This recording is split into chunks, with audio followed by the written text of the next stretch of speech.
सोना और चांदी साथ में बोला तो जाता है, लेकिन तोलने के टाइम सोने को ही ज्यादा इंपॉर्टेंस दिया आ रहा है सालों से। मगर साल 2025 में कुछ खास बदलाव आए हैं इस ट्रेंड में। जहां गोल्ड प्राइसेस ने लगभग 78% का जंप दिखाया, वहीं सिल्वर ने सीधा 144% का रिटर्न दे दिया। बताओ, लेकिन ये ऐसे गलती से या रैंडमली नहीं हुआ है। ये डिमांड, सप्लाई शॉर्टेज और ग्लोबल पैनिक के एक परफेक्ट मिश्रण से बूम हुआ है। तो चलिए समझते हैं इस वीडियो में कि इतनी ऊंची छलांग मारने के पीछे चांदी जी का क्या राज है। तो पहले आता है सिल्वर का इलेक्ट्रिकल कंडक्टिविटी, जो बाकी मेटल से कंपैरेटिवली काफी ज्यादा है, जिस वजह से smartphones, laptops, tablets, 5G infrastructure, solar panels और यहाँ तक कि कई high performance chips and semiconductors में भी यूज होता है। दूसरा, सिल्वर में जल्दी से जंग नहीं लगता, मतलब हीट और स्ट्रेस को ये काफी आराम से झेल लेता है। अब सोचो, हम स्मार्टफोन्स, लैपटॉप्स वगैरह में जब गेम्स खेलते हैं या फिर जब उनको चार्ज पे लगाते हैं तो उनका हार्डवेयर कितना हीट होता होगा, और सिल्वर इन सब चीजों को बड़े आराम से बियर कर लेता है। ऊपर से जैसे जैसे डिवाइस का साइज छोटा होता रहता है ना, सिल्वर को रिप्लेस करना भी उतना ही मुश्किल बन जाता है। अब चलो ये सब छोड़ो, काफी जेनेरिक बातें हैं। अभी हमारे सर पर सबसे बड़ा थ्रेट किसका है? पोल्यूशन का, जिससे heart attacks, lung cancer, brain damage, asthma जैसे कई बीमारियों से इंडिया में प्रीमेच्योर डेथ्स का रेशियो काफी बढ़ चुका है। और इसको सॉल्व करने का सबसे अच्छा रास्ता क्या है? ईवीज। लेकिन जहां एक कन्वेंशनल पेट्रोल कार में 15 से 20 ग्राम तक सिल्वर यूज किया जाता है, ईवीज में इससे 2 से 3 गुना ज्यादा सिल्वर यूज होता है। और कंट्रीज जैसे China, Germany, UK, France, Belgium etcetera हर जगह ये ट्रेंड ऑलरेडी फुल स्विंग में चालू हो चुका है। मतलब स्टैट्स के हिसाब से डिमांड तो बढ़िया चल रही है, लेकिन यही हमारी सबसे पहली दिक्कत भी शुरू होती है, सप्लाई का शॉर्टेज। हम 3 साल से सिल्वर डेफिसिट यानी सिल्वर की कमी में चल रहे हैं, क्योंकि अपनी मर्जी से देखो, अब हम जाके सिल्वर को प्रिंट या बना तो नहीं सकते ना, उसको तो माइन करना ही पड़ेगा। और हमारे ये भी प्रॉब्लम है कि हमारा जो सिल्वर कलेक्शन है वो कॉपर या जिंक को माइन करते time as a by product निकल कर आता है।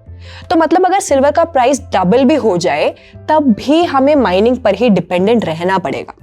और ऐसा भी नहीं है कि कहीं भी जाके माइनिंग कर डाला, उसके लिए प्रॉपर प्रोसीजर और टाइम वगैरह भी लगता है। अब यहाँ पे आपको एक गैप दिख रहा है डिमांड और सप्लाई का, इसी गैप की वजह से सिल्वर इतनी डिमांड में है। और सिल्वर इंस्टीट्यूट रिपोर्ट के हिसाब से 2025 में भी हम सिल्वर ग्लोबल डेफिसिट से ही गुजर रहे थे। हालांकि 2024 से कंडीशन थोड़ा बेटर हुआ था, क्योंकि डिमांड हल्का सा कम हुआ था और सप्लाई भी बढ़ गया था, लेकिन ओवरऑल मार्केट स्टिल नेगेटिव में ही थे। और मजे की बात यह भी है कि ग्लोबली जो कुछ भी चल रहा होता है ना, इंडिया में उसका 2x इंपैक्ट जरूर पड़ता है।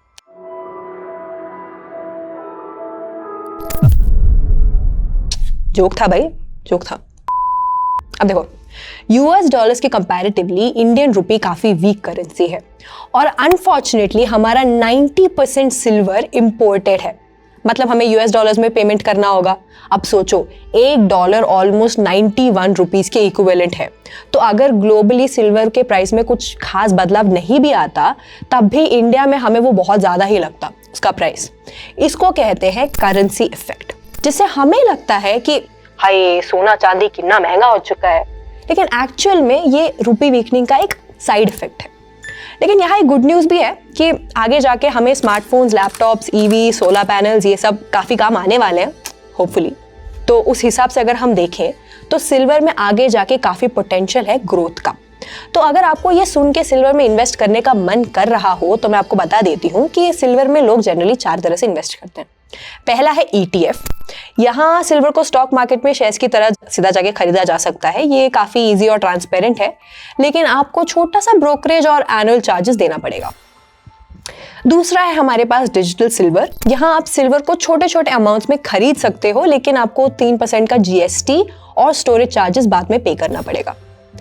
तीसरा है म्यूचुअल फंड्स, जहां फंड मैनेजर्स आपके लिए सिल्वर ETFs में इन्वेस्ट करेंगे। इसमें बस म्यूचुअल फंड्स चूज करते टाइम और विड्रॉ करते टाइम टैक्सेस और फंड मैनेजर्स की फीस वगैरह का ना आप थोड़ा ध्यान रख लेना। लास्ट में सीधा सीधा है कि आप डायरेक्ट ज्वेलरी जाओ और वहां से सीधा सिल्वर खरीद लो। अब अपने हाथ में रखते टाइम अच्छा तो लगता है सिल्वर, लेकिन उसका जो GST, making charges, locker rent, फलाना ढिमकाना में आपका काफी खर्चा हो सकता है, और अगर वो चोरी हो गया तो वो अलग। तो अगर आप ध्यान से देखो तो हर चीज़ के प्रोज एंड कॉन्स है, बस आपको यही देखना है कि इनमें से जो दिक्कतें हैं वो कौन सा है कि जो आप सह सकते हो। हाँ, इधर वापस आओ, कुछ और एक इम्पॉर्टेंट बात भी करनी है। अब ध्यान रखना कि गोल्ड की तरह सिल्वर एक इमोशन नहीं है, अभी भी सोने पे सुहागा ही बोलते हैं। तो सिल्वर का जो डिमांड है वो मेनली इंडस्ट्री पर डिपेंडेंट है, उसके लिमिटेड सप्लाई, वीक रुपी और इन्वेस्टर्स के इंटरेस्ट पर ही ये सडन बूम आया है। तो पूरी जानकारी के साथ ही इन्वेस्ट करें। और उसी के साथ आज का ये वीडियो हम समाप्त करते हैं। ध्यान रखना, इन्वेस्ट करते टाइम सावधान रहें, सतर्क रहें। धन्यवाद। Investments in securities markets are subject to market risk. Read all the related documents carefully before investing.